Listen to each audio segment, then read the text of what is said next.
La guerra en Sinaloa está entrando en una fase crítica. Durante los últimos días de diciembre de 2025, la estructura operativa de la facción conocida como MF ha recibido golpes contundentes que están reconfigurando el mapa del conflicto armado en el noroeste del país. Lo que comenzó como una serie de enfrentamientos aislados se ha transformado en una ofensiva coordinada que involucra fuerzas federales, operativos aéreos y terrestres, y un fenómeno que pocas veces se documenta con esta claridad: las deserciones masivas dentro de las propias filas del crimen organizado. Según diversas fuentes y reportes locales, al menos 89 individuos vinculados a células armadas han sido detenidos en diferentes puntos del estado durante esta semana, mientras que información que circula en grupos de comunicación privados señala que más de 150 elementos habrían abandonado las filas de una de las facciones en disputa, llevándose consigo decenas de vehículos blindados. El número exacto permanece sin confirmación oficial, pero los indicadores apuntan a un debilitamiento significativo de una de las estructuras que hasta hace poco se consideraba dominante en varias plazas del territorio sinaloense. El escenario actual no puede entenderse sin revisar lo que ha ocurrido en los últimos días. La mañana del pasado 17 de diciembre, el municipio de Escuinapa amaneció envuelto en el estruendo de las armas. Desde muy temprana hora, habitantes de colonias como Francisco Prino Madero, Insurgentes, El Roblito, Juvencio Aragón, Azteca y Tecomatillo reportaron detonaciones constantes mientras el temor se apoderaba de las zonas cercanas a la carretera de cuota Tepic-Mazatlán. De acuerdo con medios locales, el choque habría iniciado cuando un grupo armado vinculado a la facción de los Cabrera irrumpió en Escuinapa, zona que, según versiones extraoficiales, se encuentra bajo el control del Güero Pin, señalado como jefe de plaza ligado a la estructura de los Guzmán. La irrupción detonó una intensa balacera que se extendió por varias horas y dejó una estela de fuego, miedo y silencio oficial. Durante el enfrentamiento se habría utilizado equipo no convencional, incluyendo drones con explosivos, cuyas detonaciones fueron percibidas en distintos sectores del municipio. Además, un tráiler fue incendiado sobre la carretera Rosario-Escuinapa, presuntamente para bloquear el paso e impedir la llegada de refuerzos del grupo rival. Testigos de la zona reportaron que el sonido de las ráfagas era tan intenso que parecía provenir de múltiples puntos simultáneamente. Al cierre de los hechos, las cifras oficiales hablaron de al menos 3 personas que murieron carbonizadas y 2 vehículos calcinados ubicados sobre la calle 7 de Abril en la colonia El Roblito. Sin embargo, el medio sinaloense, Los Noticieristas, informó de 5 fallecidos, 2 de ellos calcinados al interior de una camioneta. Esta información contrasta con las declaraciones del gobernador Rubén Rocha Moya y el alcalde Víctor Manuel Díaz Cimental, quienes inicialmente negaron que hubiera fallecidos tras los enfrentamientos. De manera extraoficial, trascendió que más personas lesionadas habrían ingresado por sus propios medios a hospitales de Escuinapa y Mazatlán, presuntamente pertenecientes a ambos bandos involucrados en el enfrentamiento. Como ha ocurrido en otros episodios similares, no hubo un comunicado oficial que esclareciera el número real de heridos ni el alcance total del choque armado. Entre las bajas confirmadas se encuentra un hombre identificado como el comandante Negro, presunto integrante de un grupo llamado Fuerzas Especiales Unión. En los grupos de comunicación de una de las facciones, informaron su fallecimiento con un mensaje que decía: «Peleamos porque por algo fuimos lo que fuimos. Comandante Negro, en paz descanse, se fue con la camisa más que puesta, y es algo que no tiene precio: la lealtad». Su cuerpo fue localizado al interior de uno de los vehículos completamente incendiados que quedaron en la zona. Pero Escuinapa no fue un hecho aislado. Ese mismo 17 de diciembre, en la capital sinaloense, ocurrieron otros eventos que demuestran la intensidad del momento que atraviesa el estado. 2 viviendas y un establecimiento comercial fueron vandalizados e incendiados por sujetos armados en distintos puntos de Culiacán durante la mañana. El primer hecho sucedió alrededor de las 5 de la mañana en un domicilio de 2 pisos color blanco, ubicado en la colonia Tierra Blanca, sobre la calle Eustaquio Buelna, al norte de la capital sinaloense. Al lugar se trasladaron elementos del cuerpo de bomberos, donde confirmaron una cochera con 2 vehículos en su interior totalmente calcinados. Minutos más tarde, Una segunda vivienda fue incendiada sobre la calle Río Pánuco, en la colonia Lomas de Guadalupe, donde los agentes localizaron una camioneta en llamas que había sido utilizada por los agresores para derribar el portón. Finalmente, un expendio cervecero ubicado sobre el bulevar Las Torres y la avenida Navidad en el sector Bugambilias también fue incendiado. El 19 de diciembre, integrantes de una de las facciones atacaron una vivienda presuntamente relacionada con Óscar Noé Medina, identificado como uno de los principales operadores de la estructura rival. Los hechos ocurrieron en la colonia Chapultepec, a escasos metros de Plaza Forum y de la avenida Álvaro Obregón, donde civiles armados embistieron el portón de una residencia. Posteriormente, incendiaron un vehículo deportivo de lujo tipo Porsche que se encontraba estacionado en la cochera, el cual fue consumido en su totalidad por las llamas. Versiones extraoficiales señalan que el vehículo calcinado presuntamente pertenece a Fidel Castro, vocalista del grupo Marca Registrada, pero quizás el hecho más significativo de estos días ocurrió lejos de la zona urbana. La Sierra del Durazno en Tamazula, Durango, se convirtió en escenario de un operativo de grandes proporciones. Fuentes consultadas confirman que el objetivo del despliegue era claro: ir por Aureliano Guzmán Loera, conocido como el Guano, capturarlo o neutralizarlo. Durante el operativo del domingo 14 de diciembre, elementos de las Fuerzas Especiales de la Marina avanzaron por tierra mientras helicópteros artillados sobrevolaban la zona. El diseño era preciso: cerco por arriba, cerco por abajo, sobre todas las rutas de escape. Ahí fue donde se intensificó la situación. La gente del objetivo respondió con lo que se está volviendo costumbre en este conflicto: drones con artefactos explosivos arrojados directamente contra el personal militar. Hasta el momento, no hay confirmación de bajas de elementos federales, pero las fuentes coinciden en algo: durante ese operativo se habrían dado al menos 10 bajas del lado contrario. Los nombres que se manejan son varios, incluyendo la posible baja de uno de los hijos del objetivo, aunque esta información todavía está en proceso de verificación. Al día siguiente, lunes 15 de diciembre, el operativo no se retiró, sino que cambió de forma. La presencia del gobierno volvió a sentirse en la zona, ahora con un foco más marcado desde el aire. Habitantes de la sierra reportaron el sobrevuelo de 2 aeronaves T-6 Texan sobre el Durazno, haciendo pasadas de ida y vuelta durante varios minutos. El uso de este tipo de aeronaves por parte del ejército mexicano no es cualquier cosa. Los T-6 Texan se utilizan principalmente para reconocimiento aéreo, vigilancia de corredores y marcaje de zonas, funciones clave cuando un objetivo logra evadir un primer cerco terrestre. Ese patrón de vuelo, entrar, salir, volver a entrar sobre el mismo perímetro, habla de un seguimiento posterior al operativo enfocado en rutas de escape, posibles puntos de resguardo y movimientos en brechas y caminos rurales. Los elementos de élite de la Marina están altamente preparados y, más allá del entrenamiento, mantienen un sentido de hermandad muy marcado entre ellos. Eso pesa cuando se revisa lo que pasó durante el enfrentamiento del domingo. La gente del cerro está acostumbrada a pelear desde la altura y aplicó lo mismo contra el personal que intentaba cerrarle el paso. El escenario se volvió aún más tenso la noche del 17 de diciembre, cuando se registró un enfrentamiento directo entre el ejército y una célula identificada como la del Comanche en el sector Jesús Cumate del norte de Culiacán. Lo que inició como un operativo de seguridad se transformó en cuestión de minutos en un intercambio de fuego de alta intensidad. Según versiones preliminares de fuentes castrenses, el hecho se desencadenó cuando militares estableciendo un punto de revisión fueron atacados por fuego de fusilería proveniente de sujetos en vehículos. La respuesta de las tropas fue inmediata, desatándose un intenso tiroteo que convirtió la zona en un escenario de caos, sembrando el pánico entre los residentes, quienes reportaron el sonido de balaceras y ráfagas de armas de alto poder.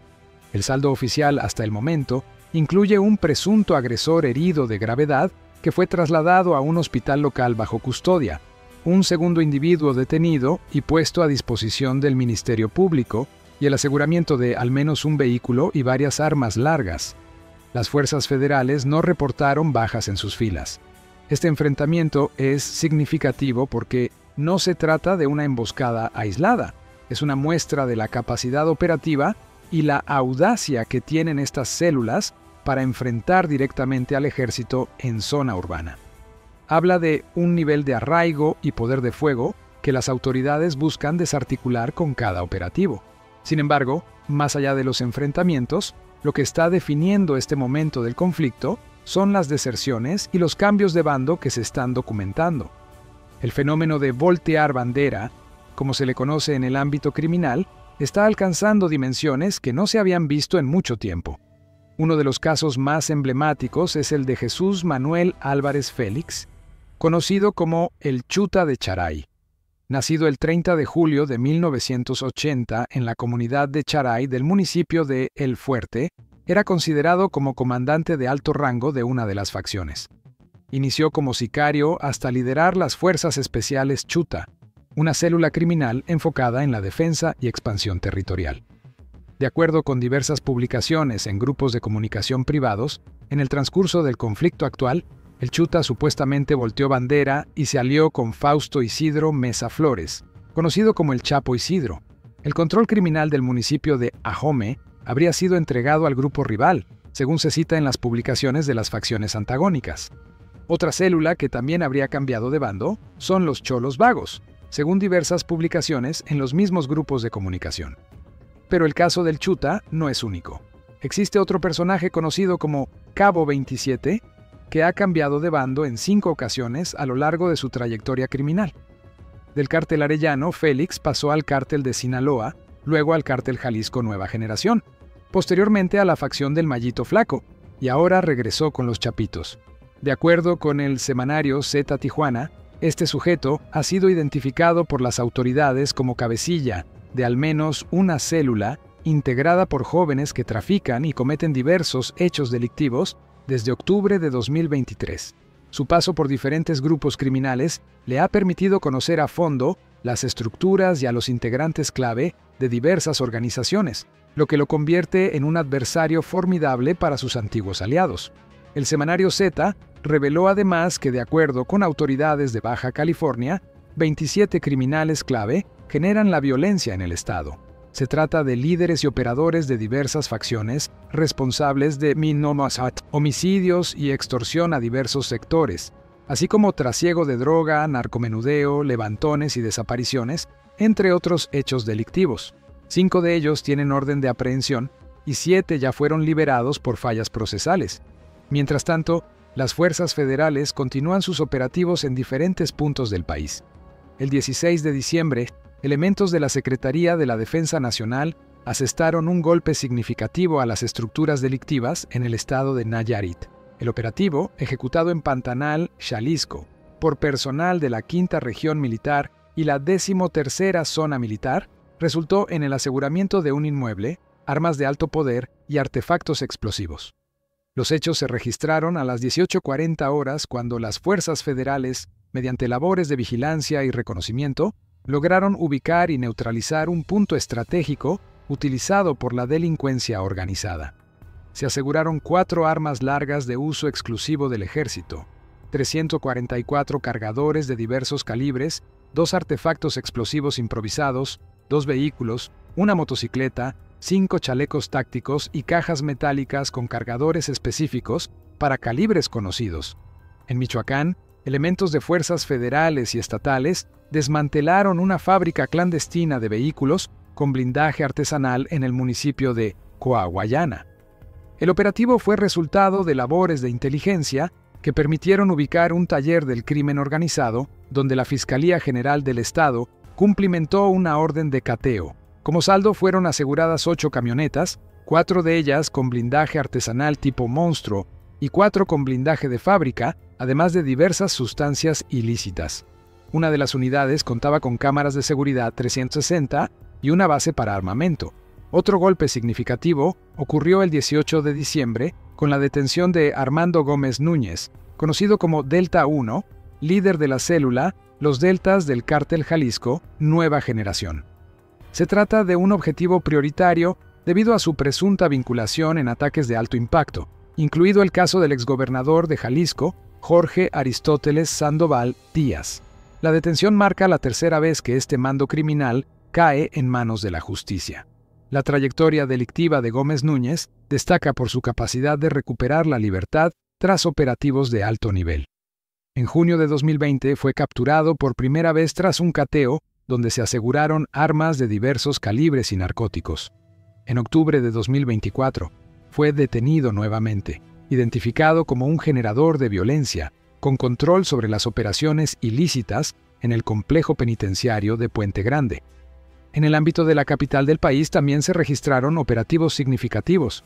La tranquilidad matutina de la colonia Juárez fue interrumpida este jueves por un intenso intercambio de disparos en la calle Río Ebro de la alcaldía Cuauhtémoc, lo que inició como una diligencia de la Secretaría de Seguridad Ciudadana contra el delito de extorsión, derivó en un enfrentamiento armado a plena luz del día. De acuerdo con los reportes oficiales, elementos de la Secretaría de Seguridad Ciudadana realizaban labores de inteligencia enfocadas en combatir grupos de extorsionadores cuando fueron recibidos a balazos por sujetos armados, lo que obligó a los uniformados a repeler la agresión y solicitar refuerzos tácticos.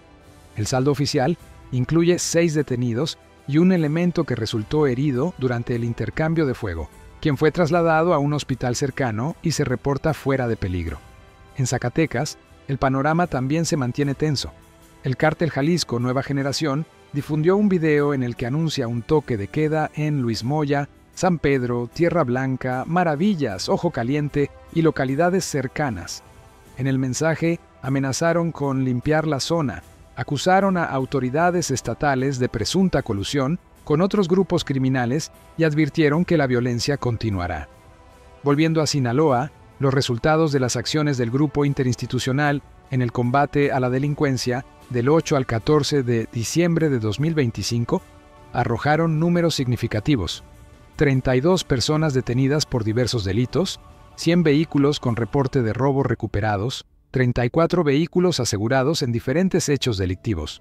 Además, se aseguraron 59 armas, más de 17,000 municiones, 103 kilogramos de marihuana, 6 plantíos, 247 toneladas de precursores químicos, 47 máquinas tragamonedas, 194 motocicletas, 7 cámaras de videovigilancia irregulares, se cumplimentaron 17 órdenes técnicas de investigación y se aseguraron 4 inmuebles. Otro hecho que marcó estos días fue la muerte de Carlos Humberto Quintero, conocido como el comandante Charmín, quien era exagente de la Fiscalía General del Estado de Sinaloa. El 17 de diciembre por la tarde se desató una balacera en la colonia El Nuevo Culiacán, donde quedaron 2 hombres sin vida y un tercer herido por los disparos. Durante el conflicto, diversos señalamientos habían sacado a flote que el Charmín operaba para una de las facciones. Fuentes reportan que era compadre de Iván Archibaldo y de Óscar Noé Medina. Durante años habría sido cobijado y junto con otros comandantes controlaban diferentes aparatos de seguridad. Su caída representa otro golpe significativo a las estructuras de protección que durante años operaron en la región. Lo que está ocurriendo en Sinaloa y en otras partes del país refleja un reacomodo violento de las fuerzas criminales. La presión del gobierno combinada con el avance de las facciones contrarias está reduciendo el margen de maniobra de quienes hasta hace poco controlaban amplios territorios. La sierra sigue siendo terreno conocido para algunos, pero ya no representa el refugio seguro que alguna vez fue. Las deserciones masivas que se están documentando hablan de una estructura debilitada. Cuando elementos de una organización comienzan a cambiar de bando, llevándose consigo vehículos blindados, armamento y conocimiento operativo, el mensaje es claro: la lealtad tiene un límite cuando la supervivencia está en juego. El panorama para las próximas semanas es incierto. Los operativos federales continúan, la presión militar se mantiene y las facciones en disputa siguen ajustando cuentas en cada esquina. Para los habitantes de las zonas afectadas, la realidad es más inmediata. Cuando las fuerzas del orden y los grupos armados se enfrentan directamente, lo que sigue es siempre más tensión, más incertidumbre y un miedo que se instala en las ventanas cerradas. Porque si algo es seguro, es que lo que realmente ocurre en estas regiones, lo que se vive y se sobrevive, solo lo saben quienes habitan ahí y en sus alrededores, donde la violencia no siempre se cuenta, pero siempre se siente. Las autoridades federales y estatales mantienen el discurso de que están trabajando para recuperar la paz y la seguridad. Los operativos continúan, los aseguramientos se suman y las detenciones se acumulan en los registros oficiales. Pero en las calles, en las brechas de terracería y en las colonias populares, la guerra por el control del territorio sigue escribiendo sus capítulos con sangre y fuego. El saldo final de estos días aún está por determinarse.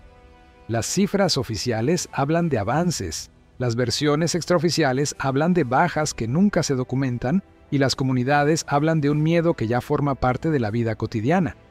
Entre la versión oficial y la realidad del terreno, existe una brecha tan amplia como las brechas de terracería por donde circulan los convoyes armados que disputan cada plaza.